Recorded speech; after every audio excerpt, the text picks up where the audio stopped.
పోగా రోజుకొక మాట మాట్లాడుతూ పూటకొక విషయాన్ని చెప్తూ ప్రజలని పక్కదోవ పట్టిస్తున్నటువంటి కాంగ్రెస్ ప్రభుత్వాన్ని డిమాండ్ చేస్తున్నాం. ప్రజలని పాలించేటటువంటి నైతిక అర్హత లేదని చెప్పి కూడా సందర్భంగా గుర్తు చేస్తున్నాం. ఇవాళ రైతు బంధుని రద్దు చేస్తూ రైతు భరోసా పేరుతో 15,000 ఇస్తానని చెప్పినటువంటి ప్రభుత్వం 15,000 ఇవ్వకపోగా రోజుకొక మాట మాట్లాడుతూ ఉంది. 2 లక్షల రుణమాఫీ చేస్తామని చెప్పి మొత్తం సంపూర్ణంగా అయిందని చెప్పి ఒక పక్క చెప్తూనే వాళ్ళలో ఉన్నటువంటి మంత్రులకే సరైనటువంటి అవగాహన లేకుండా కొంతవరకు అయింది 70%, 80% ఇంకా చేస్తామని చెప్పేటటువంటి మోసపు మాటలు మాట్లాడుతూ ఉన్నారు.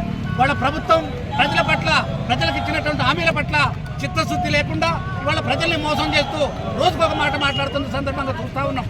తులం బంగారం అని చెప్పారు ఒక సందర్భంలో, ఇస్తున్నటువంటి గ్యారంటీ పథకాలు 420 హామీలు ఇచ్చి వాటిని కూడా ఒక 420 ప్రభుత్వం లాగా తయారైంది వాళ్ళ రేవంత్ రెడ్డి ప్రభుత్వం. మోసకారు ప్రభుత్వాన్ని గద్దెదించేటటువంటి విషయంలో రాష్ట్ర వ్యాప్తంగా తెలంగాణ కేటీఆర్ గారు ఇచ్చినటువంటి పిలుపు మేరకి మరి కార్యక్రమాలు నిర్వహిస్తా ఉన్నాం.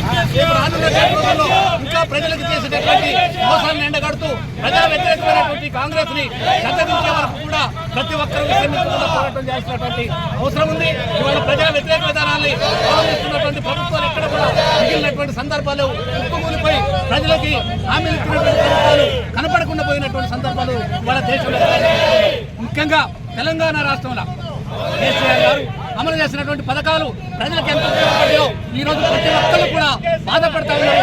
నాకు మంచి నాయకుడిని కోల్పోయావు. ప్రత్యేకించి పాలేరు నియోజకవర్గంలో కందాల ఉపేందర్ రెడ్డి గారు ప్రతి ఇంటికి తట్టారు, ప్రతి ఇంటికి సహాయం చేశారు. ప్రజల్ని తన పిల్లలు పెట్టుకొని తన పిల్లల్లా కాపాడుకున్నాడు. అట్లాంటి నాయకులను ఓడగొట్టుకుని వాళ్ళ బాధపడుతున్నటువంటి ప్రజలు ఉన్నారు. వాళ్ళ తెలంగాణ ప్రభుత్వం ఉన్న కాలంలో ప్రజలకు ఎంత మేలు జరిగిందో వాళ్ళ ఈ ఒక్క సంవత్సరంలోనే కాంగ్రెస్ తర్వాత ఎంత కీడు జరిగిందో ప్రజలు ఎక్కడెక్కడ చెప్తా ఉన్నారు. దీన్ని గద్దెదించే వరకు పోరాటం కొనసాగుతూనే ఉంటుంది. వాళ్ళు ఇచ్చినటువంటి హామీలు నెరవేర్చే వరకు వెంటబడుతూనే ఉంటామని చెప్పి ఈ సందర్భంగా తెలియజేస్తాము. జై తెలంగాణ!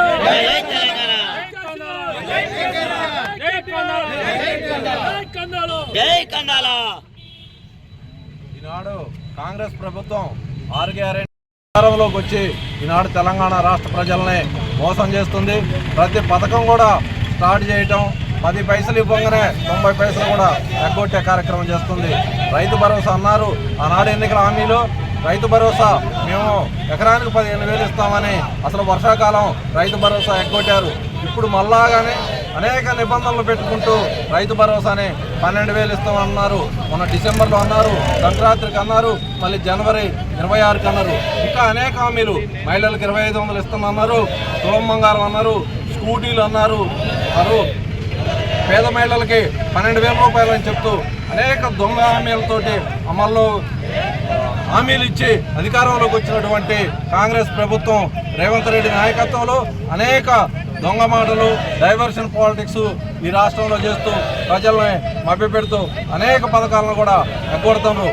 ఈనాడు ఏదన్నా ముఖ్యమంత్రి అంటే ఆయన చెప్పరాని భాషలో మాట్లాడుతూ పథకాలన్నీ ఎగ్గొడటానికి ఏదో ఒక కార్యక్రమం, కేసీఆర్ని అరెస్ట్ చేస్తాం, కేటీఆర్ని అరెస్ట్ చేస్తాం, ఏదన్నా తప్పులుంటే చట్టం తన పని తాను చేసింది.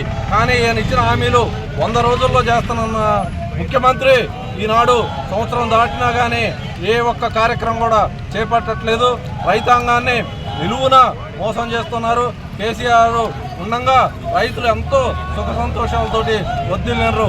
ఒక పక్క ఒడ్లు కొనుగోలు అంటారు, కనీసం కేంద్రాల్లో సెంటర్లు కూడా సరిగ్గా పెట్టకుండా అక్కడ కూడా కొనుగోలు లేదు.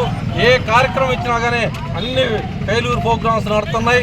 అలాగే రైతు భరోసాను కూడా 15,000 చెల్లించాలని, ఇచ్చిన హామీలన్నీ కూడా అమలు చేయాలని డిమాండ్ చేస్తున్నాం బీఆర్ఎస్ పార్టీ తరఫున.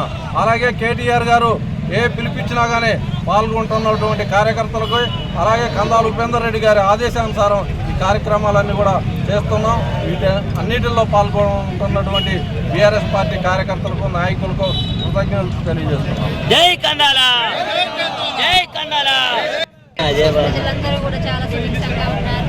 కానీ ఈరోజు కాంగ్రెస్ పాలనలో చిన్న సన్నకారు రైతులు కానివ్వండి, అందరూ ప్రతి ఒక్కళ్ళు కూడా చాలా ఇబ్బందులు పెడుతున్నారు. 6 గ్యారెంటీలు 100 రోజుల్లో పూర్తి చేస్తామన్న సీఎం గారు ఎక్కడ ఎట్లాంటి గ్యారెంటీ పూర్తి చేయకుండా చాలా అప్పుల్లో మన రాష్ట్రం కూరుకుపోయింది. మెయిన్ రైతు భరోసా 15,000 ఇస్తానని 12,000కు మార్చి అది కూడా పోస్ట్ పోన్ చేసుకుంటా రైతులను మభ్యపెట్టడం మంచిది కాదు. మేము ఎప్పుడు కూడా అందరికీ అందుబాటులో ఉంటూ మన కందాల గారి నాయకత్వంలో మండల స్థాయి